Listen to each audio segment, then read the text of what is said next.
반갑습니다. 구국TV방송 역사아카데미 제3탄 박정희 대통령의 혈서 그 진실을 밝힌다 편입니다. 바로 시작하겠습니다. 박정희 혈서설이 제일 처음 등장하게 된 것은 1973년 8월 11일 북의 노동신문입니다. 8월 8일 김대중 납치 사건이 있고 3일 만의 일입니다. 그 후 이러한 이야기는 김일성의 수양딸이라고 불리는 미국으로 망명한 재미 언론인 문명자 김영욱, 해고록, 최상천의 알몸 박정희 등 여러 소설로 퍼져서 조갑제는 여러 반대되는 모든 증언을 다 무시하고 동료 교사였던 유중선의 증언 한마디에 혈서설을 기정사실로 만들어버립니다. 민족문제연구소는 이것을 기회로 혈서설을 집요하게 파고 들어가기 시작합니다. 여기서 우선 그 혈서 자체의 진실은 이미 충분히 논쟁이 되어 많은 자료들이 존재하므로 과연 만주신문이 믿을 수 있는 사료의 가치로서 의미가 있는가와 조작이 가능한지에 대한 여부에 대해 먼저 살펴보고자 합니다. 항상 매번 강조하지만 대한민국에서 그 자료를 찾는 것은 불가능에 가깝습니다. 모든 불리하고 중요한 자료는 전부 삭제된 상태며 남아있다 한들 접근이 어렵습니다. 언론사 기사만이 아닙니다. 제가 가진 사료 또한 네이버 카페나 블로그 자료들 중 중요한 자료들은 모두 사라져 버렸습니다. 제가 동의하지 않고 심지어 통보조차 없이 일방적으로 삭제한 것입니다. 하나부터 10까지 기억에 의존해서 다시 이 영상을 만들어야 했습니다. 제가 만주신문의 박 대통령 마이크로 혈서에 대한 소식을 언론에서 처음 접한 것은 2009년 무렵입니다. 처음 보도에는 일본의 국회 도서관에서 발견이 아니었습니다. 동경대 도서관으로 출처가 나왔던 것입니다. 이것이 단순한 언론의 오보인지 거기서 조작이 있었는지는 지금으로서 확인할 방법이 없습니다. 만약 거기서 조작이 있었다면 유력한 용의자는 일본 이름 나가노 테츠오의 강상중 교수로 제1교포 2세입니다. 그리고 북한 전문가 와다 하루키 교수, 조청년 소속인 제1조선인 서경식 도쿄 경제대 교수, 그리고 마지막으로 호소카와 유지 교수, 이렇게 전부 4명입니다. 강상중 교수는 15년간 도쿄대 재직 중 도쿄대 사회정보연구소와 정보학연구소에 있었으나 접근이 쉬웠었고 도쿄대학 출판부 역시 일본 육해군 총합사전을 2차 개정인 2005년 출간을 통해서 진우건이 오카모토 미노루란 이름으로 박정희 대통령이 2차 창씨개명을 했다는 허위 조작을 한 것이 발각되어 삭제되었습니다. 진우건은 역사학자이며 법학자로 일본 이름은 하타 이쿠히코이며 지바대학 교수입니다. 박정희 대통령의 창씨개명은 고목 정홍으로 고령 박씨를 지키겠다는 뜻입니다. 다카키 마사오입니다. 이러한 반일 성향이 두드러진 창씨개명이 자익들의 눈에는 오히려 거슬렸던 것입니다. 창씨개명을 두분한 사람은 친일파 이영근 뿐으로 가와모토 다츠오에 이어서 우에타 다츠오로 개명을 한 것 외에는 없습니다. 그리고 한국도 2007년 일본 국회 도서관에 조선신보와 조선신문, 마이크로필름 자료를 보내었습니다. 일본이 마이크로필름 자료를 구매, 입수하면서 전체 사료를 다 확인하지는 못할 것입니다. 1906년에서 1921년 16년간의 모든 기사를 다 확인하기에는 내용이 너무나 방대하기 때문입니다. 만주신문 역시 입수하면서 그 내용을 다 확인하는 것은 너무나 비효율적일 것입니다. 그리고 일본의 유일한 국립도서관인 일본 국회 도서관은 아무나 자료를 열람할 수 있는 일반 도서관이 아닙니다. 출입조차 방문 허가를 얻어야 하며 원하는 자료는 회원만이 유료로 열람이 가능합니다. 박정희 혈서가 있는 마이크로필름은 1999년 마이크로필름으로 만들어져 보관이 되었지만 수많은 역사가들이 찾지 못한 걸로 짐작하여 볼 때 그 이후에 조작의 가능성이 매우 큽니다. 여기에 대해서 마이크로필름이 나타난 만주신문의 혈서 군관 지원의 기사 내용은 당시 활자를 하나하나 별에서 만드는 신문 조판 방식이 그 기사 부분만 당시 어느 신문에도 없는 이미지 조작이 분명하게 드러나는 이상한 형태라는 것입니다. 우선 조판 틀에 활자 배치를 해야 하는데 활자를 고정하고 행 간격을 유지하는 판이 간격이 일정하지가 않습니다. 그것은 사진 동판의 간격판에서도 마찬가지입니다. 그 시대에 이런 신문의 조판은 어디에도 없으며 심지어 같은 만주신문 기사 어디에도 박 대통령의 혈서 부분을 제외하고는 발견할 수가 없습니다. 아예 활자 자체가 정상이 아니라 정렬이 되지 않는 그러한 상태입니다. 그리고 해당 지면 7면만 인쇄 상태가 매우 어두운 상태입니다. 토너 복사로 원본을 여러 번 복사했다는 증거입니다. 다음, 만주신문은 믿을만한가 하는 부분입니다. 어쩌면 이 부분은 너무나 중요하고 여러 역사학자들이 지적하여 왔던 부분입니다. 만주신문은 만철계 기간주로 1934년 2월 1일에서 1938년 10월 10일까지 대신경일보의 이름을 만주신문으로 변경한 후에 다시 1938년 10월 11일에서 1944년 3월 31일까지 존속한 일본의 신문입니다. 만철이란 만주철도 주식회사로 러일 전쟁 승리 이후에 1907년 남만주 철도 경영권을 얻어 대륙 침략의 전진기지로 식민회사를 설립한 것이며 만철계 언론은 그 기간지로 선전작업을 하게 됩니다. 조선 총독부, 타이완 총독부와 함께 일본의 3대 식민 통치기구로 만철 철도 수비대 역시 강동군의 모태이기도 합니다. 주로 군의 선무 작업에 이용되었던 만철의 기간지는 전혀 믿을 수가 없는 신문인데 문제는 거기서 더 나아가 일본 정부마저 컨트롤할 수 없는 군부가 언론을 완전히 장악했던 것입니다. 강동군은 일본의 간토, 간동지역이 아닌 만주를 뜻합니다. 산해간의 동쪽 지역, 여순과 대련을 지칭하는 지명입니다.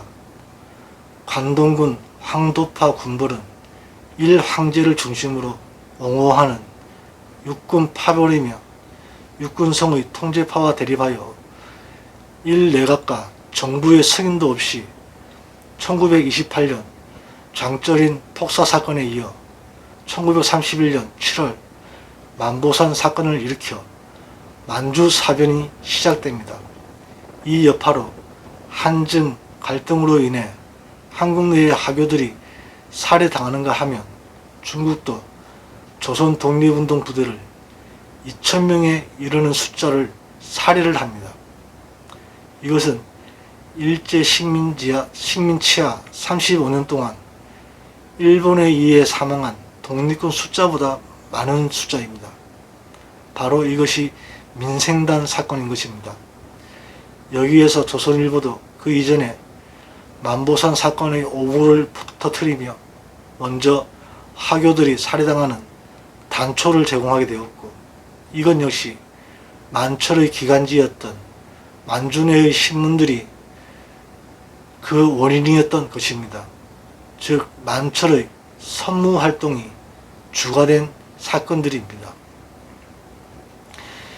이것이 만책의 기간지 만주 내의 신문들의 정체이며 여기서 끝나지 않고 관동군 항도파는 일본 내에서도 1932년 5.15, 1936년 2.26 사건의 쿠데타로 여러 정부 요인을 암살하고 쿠데타를 벌였으나 히로히토의 분노로 진압이 됩니다. 그러나 그 이후로도 관동군은 계속 변함없이 황도파가 주축을 이루게 됩니다. 이러한 일본의 정부조차 통제가 안되는 군부였고 이로 인해 일본은 결국 세계대전에 참여하게 됩니다.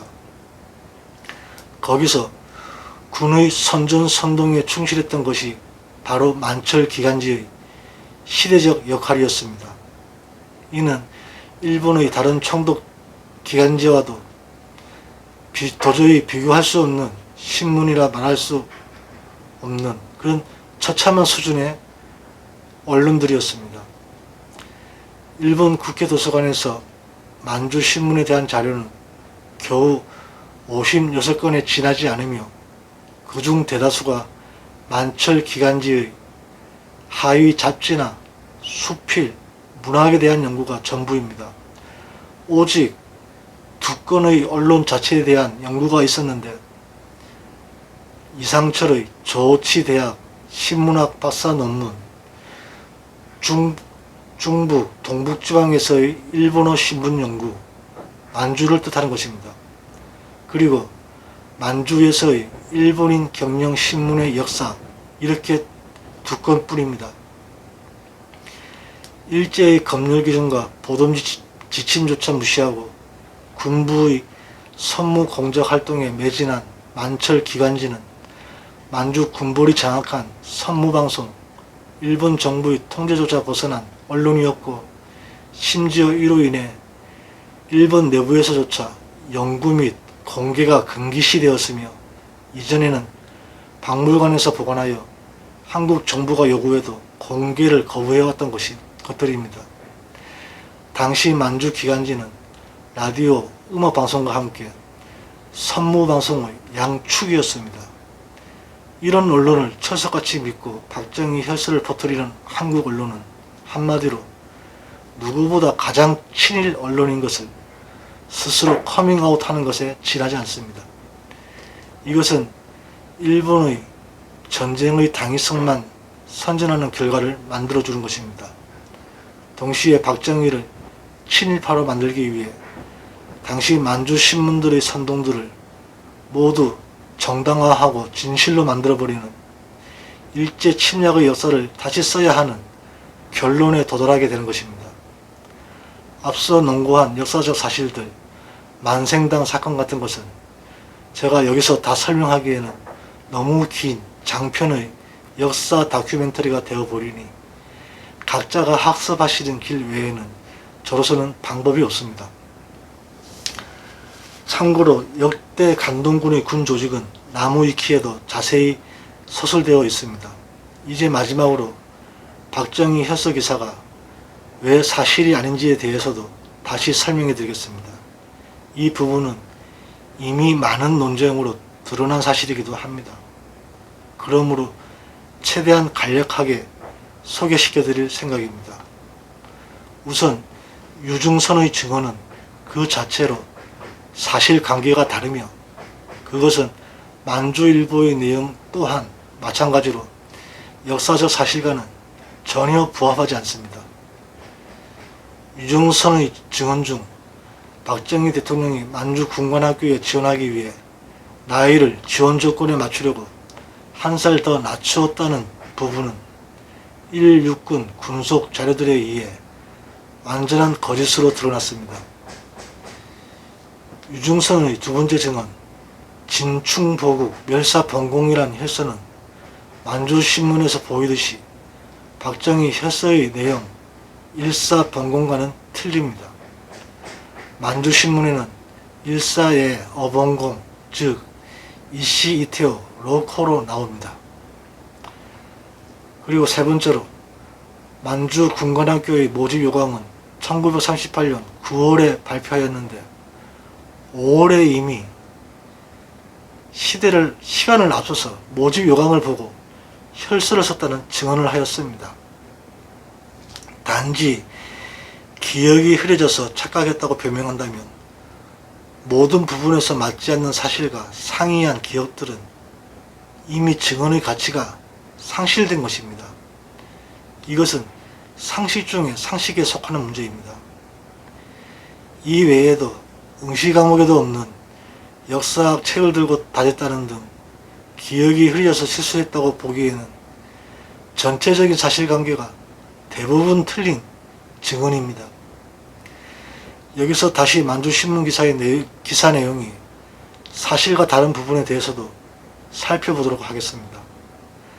우선 혈서를 보내서 연령 조건에 맞지 않아 감동했지만 받아들일 수 없다는 그러한 내용입니다.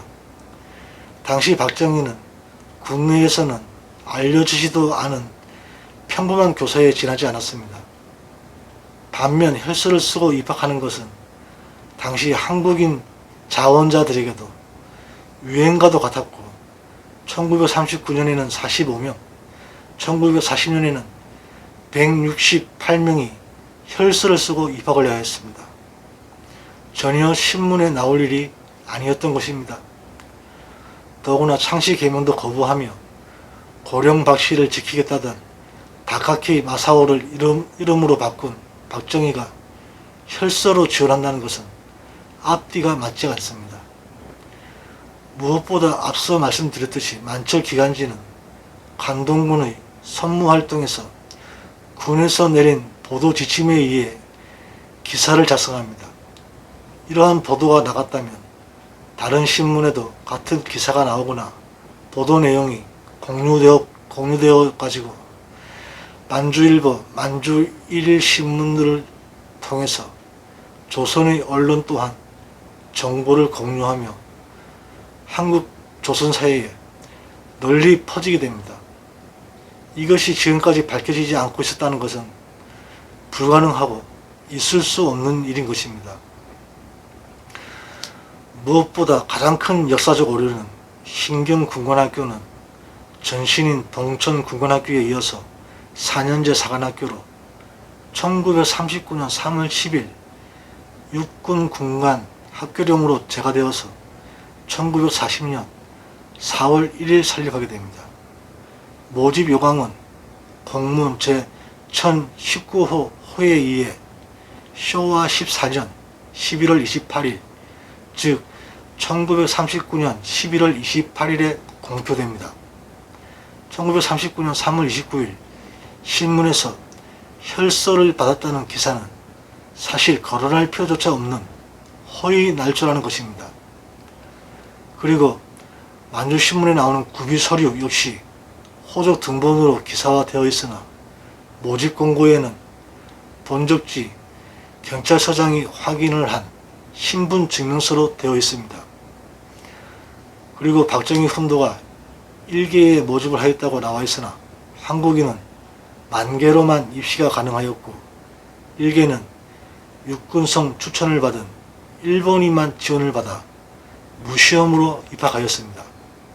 모집도 공고가 아닌 고시로 이루어졌습니다. 어느 하나 사실과 부합되는 내용이 없습니다. 나이 제한 16에서 19세 역시 이러한 1개에 해당하는 것이었고 1개는 1940년 1월 이후에나 모집하였습니다.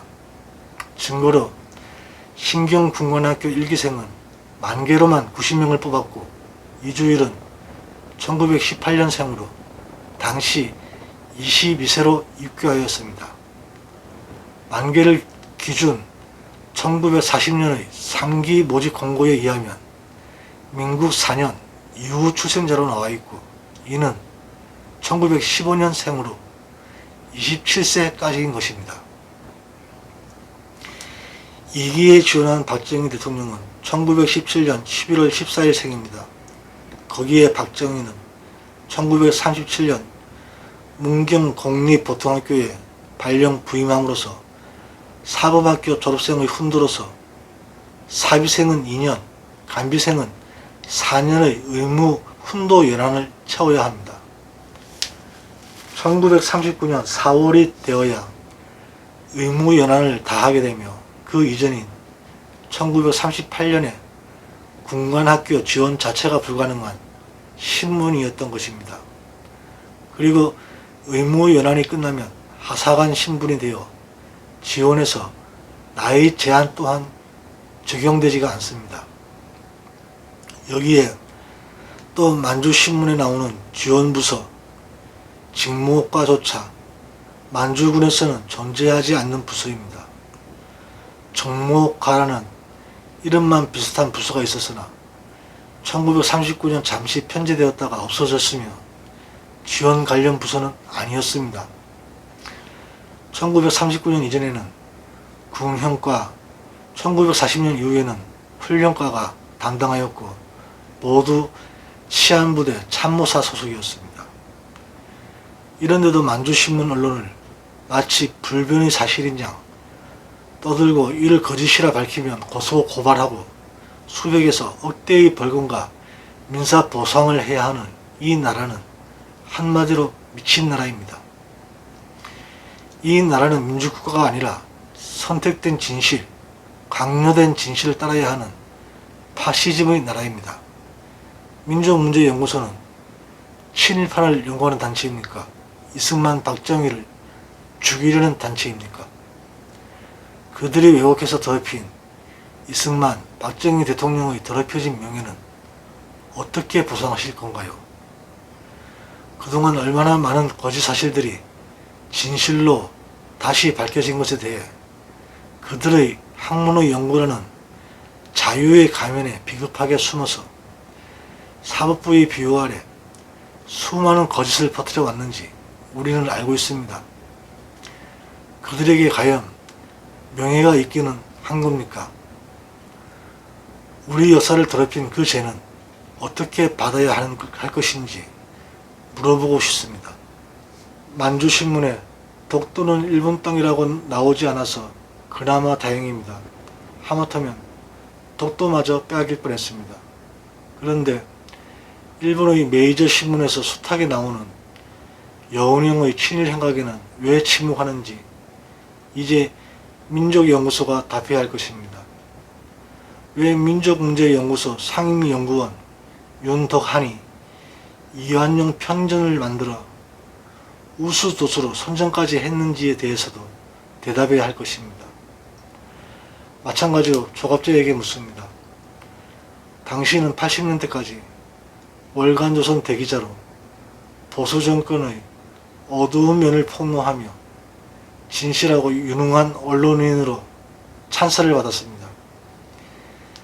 이제 스스로의 자만과 건의로 추악한 괴물이 되어간 스스로를 돌아보십시오. 그리고 진실이란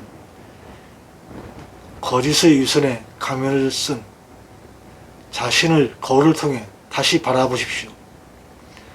정리하자면 박정희 대통령이 혈서를 썼는지 안 썼는지는 알 수가 없다는 것입니다. 이것이 바로 진실인 것입니다. 그리고 더욱 분명한 진실은 민족문제성의 혈서 증거는 그 사실을 보여주는 증거가 결코 아니란 것입니다. 진실은 정의 위에 세워지는 것이 아니라 정의가 진실 위에 세워지는 것입니다. 우리는 말합니다. 거짓은 짧지만 진실을 밝히는 것은 수백 배의 노력이 필요하다고 이렇게 말을 합니다. 하지만 수천 수만 개의 거짓도 하나의 진실 앞에서는 모두 먼지와 같을 뿐입니다. 진실을 죽이는 것은 거짓이 아닙니다. 바로 우리의 무관심과 외면일 것입니다. 감사합니다.